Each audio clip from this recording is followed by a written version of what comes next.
कई बार व्यक्ति अपने बुने हुए जाल में ही फंस जाता है।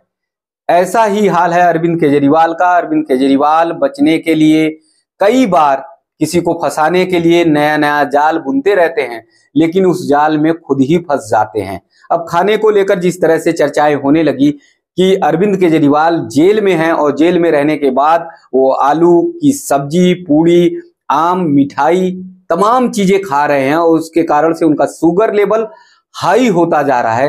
तो ऐसे में अब हो सकता है कि अरविंद केजरीवाल के घर से जो सुनीता टिफिन आ रहा है, यानी जो उनकी पत्नी सुनीता केजरीवाल टिफिन बनाकर भेज रही हैं खाने का, उस पर बैन लग जाए, उस पर रोक लग जाए और हो सकता है कि जेलर की अनुमति के बाद फिर जेल का ही खाना अरविंद केजरीवाल को खाना पड़े। यानी जैसे कहा जाता है कि जेल की रोटी तोड़नी पड़े, तो हो सकता है कि अरविंद केजरीवाल को फिर जेल की रोटी तोड़नी पड़े।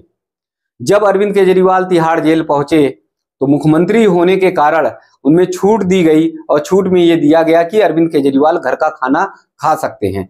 तो ऐसे में अरविंद केजरीवाल के घर से जो खाना आने लगा उसमें पूड़ी आती है, उसमें आलू की सब्जी आती है, उसमें आम आता है और उसमें मिठाई आती है। जबकि सभी को पता है कि अरविंद केजरीवाल डायबिटीज से पीड़ित हैं और इंसुलिन उन्हें लेनी पड़ती है।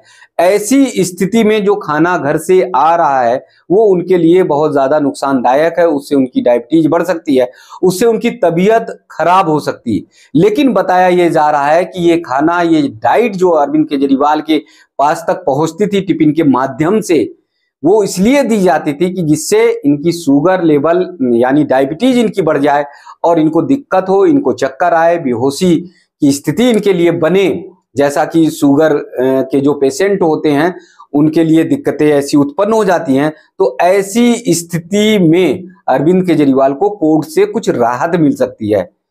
कह सकते हैं कोर्ट से अनुमति मिल सकती है कि इन्हें डॉक्टरों की देखरेख में अस्पताल में रखा जाए और ये भी कहा जा सकता है कि इनके स्वास्थ्य को देखते हुए इन्हें छोड़ दिया जाए, इन्हें घर पर रखा जाए, जिससे इनका स्वास्थ्य ठीक रहे। तो बताया ये जा रहा है कि ये सारा प्लान इसीलिए था, लेकिन जो जाल तैयार किया गया, जो जाल बुना गया, उस जाल में अरविंद केजरीवाल खुद फंसते हुए नजर आ रहे हैं। जिस प्रकार से आम आदमी पार्टी के नेता लगातार आरोप लगा रहे हैं और अरविंद केजरीवाल के वकील वो आरोप लगा रहे हैं, उनका ये कहना है कि अरविंद केजरीवाल की तबीयत ठीक नहीं, सेहत ठीक नहीं, उन्हें डॉक्टर की परामर्श चाहिए और इसको देखते हुए उनके स्वास्थ्य पर विशेष ध्यान देने की जरूरत है।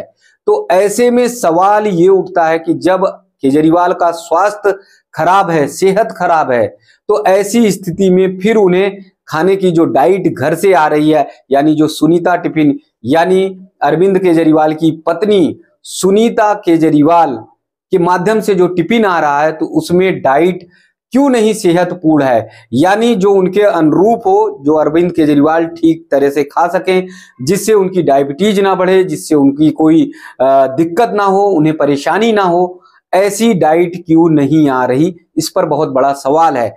बार बार ये सवाल उठता है कि डाइट में कैसे एक शुगर पेशेंट को, एक डायबिटीज के पेशेंट को कैसे आम दिया जा सकता है, किस तरह से उन्हें आलू दिया जा सकता है, किस तरह से उन्हें पूड़ी दी जा सकती है। ये सब एक डायबिटीज मरीज के लिए बहुत ज्यादा खतरनाक साबित हो सकता है। लेकिन अरविंद केजरीवाल को लगातार इस तरह से टिफिन पहुंच रहा है और खुद ये बताया गया कि अरविंद केजरीवाल ने खुद 3 बार आम खाया। अब आम का सीजन भी अभी नहीं है, अभी दशहरी आम और तमाम तरह के जो देसी आम है वो नहीं पहुंच रहे हैं। ये जो आम है कोल्ड स्टोर के हो सकते हैं, ये जो आम है अभी ऑफ सीजन के हैं, तो उनको खाने से तो निश्चित तौर पर डायबिटीज बढ़नी ही बढ़नी है, तबीयत खराब होनी ही होनी है। लेकिन इस सब के बाद भी ये बताया जा रहा है कि डाइट में ये अभी रोका नहीं गया है। ऐसी स्थिति में ये हो सकता है कि अरविंद केजरीवाल के घर से जो टिफिन आ रहा है उस टिफिन की सर्विस बंद कर दी जाए और फिर जेल का खाना अरविंद केजरीवाल को दिया जाए। और जेल का खाना कैसा होता है आप सभी समझ सकते हैं। जेल में रोटी मिल सकती है, दाल मिल सकती है, सब्जी मिल सकता है, चावल मिल सकता है, वो भी जेल की व्यवस्था के अनुरूप ही मिल सकता है। तो कई बार ऐसा होता है कि व्यक्ति जाल बुनता है किसी दूसरे के लिए और उस जाल में